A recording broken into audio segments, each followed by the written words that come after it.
Bismillahirrahmanirrahim. Pada edisi kali ini kita akan membahas tentang i'rab nasab dan tanda-tandanya.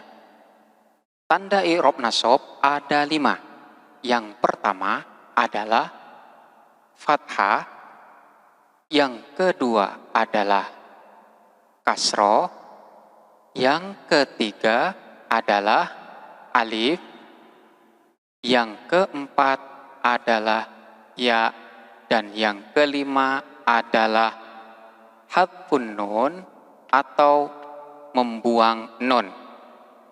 Kita mulai dari tanda yang pertama, yaitu fathah. Fathah sebagai tanda dari i'rab nasab masuk pada yang pertama, isim mufrad. Yang nomor 2 adalah jamak taksir. Yang ketiga adalah fi'il mudhari yang tidak bersambung dengan sesuatu. Jadi apabila ketiga kalimat ini dalam keadaan nasab, maka tanda nasabnya dengan fathah, tidak menggunakan tanda nasab yang lain. Seperti lafadz ro'aitu Zaidan. Pada lafadz ro'aitu Zaidan, di sini lafadz ro'aitu butuh kepada sasaran. Saya melihat. Kepada apa saya melihat? Maka lafadz Zaidan kedudukannya sebagai objek dari yang saya lihat. Dan objek dalam hal ini berkedudukan sebagai maf'ul, hukumnya wajib nasab, dan tanda nasabnya di sini menggunakan fathah Zaidan dan bukan menggunakan tanda yang lain. Kenapa menggunakan fathah? Karena di sini lafadz Zaidan termasuk isim mufrad, dan isim mufrad tanda nasabnya dengan menggunakan fathah. Kita ambil contoh lafadz yang lain. Ro'aitu rijalan. Saya melihat rijalan kepada beberapa orang laki-laki. Lafadz rijalan dalam susunan ini berkedudukan sebagai objek atau maf'ul daripada lafadz ro'aitu, sasaran dari apa yang saya lihat.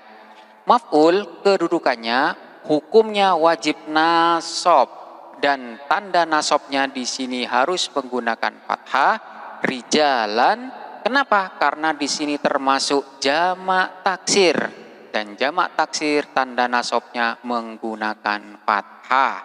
Kita ambil contoh yang lain.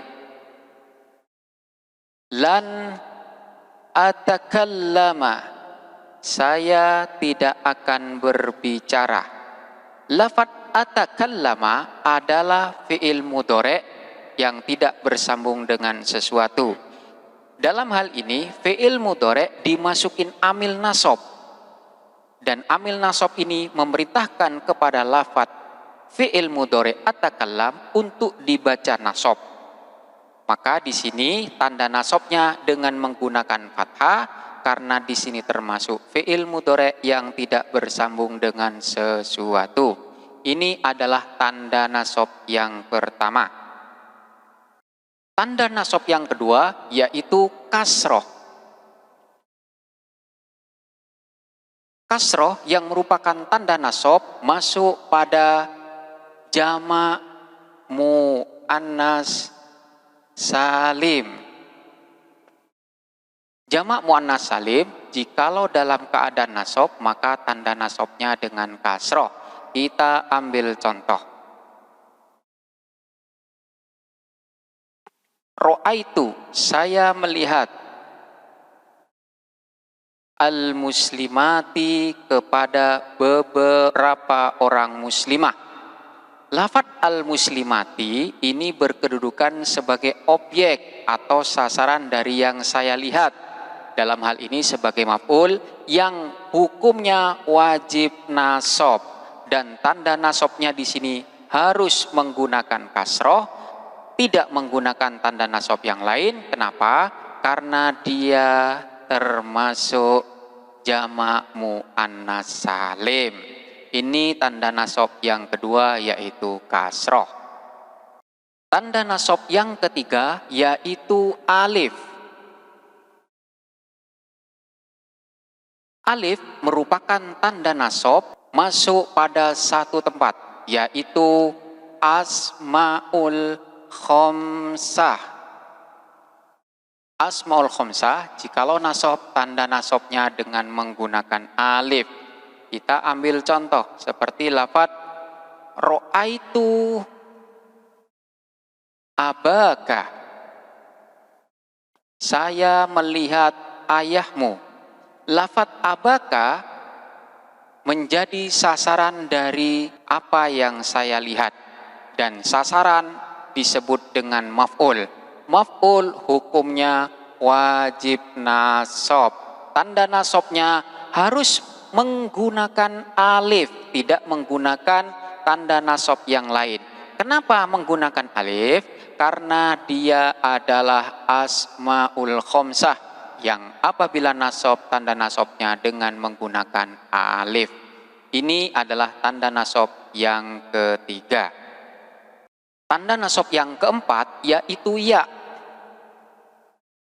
Ya yang merupakan tanda nasab masuk pada dua tempat.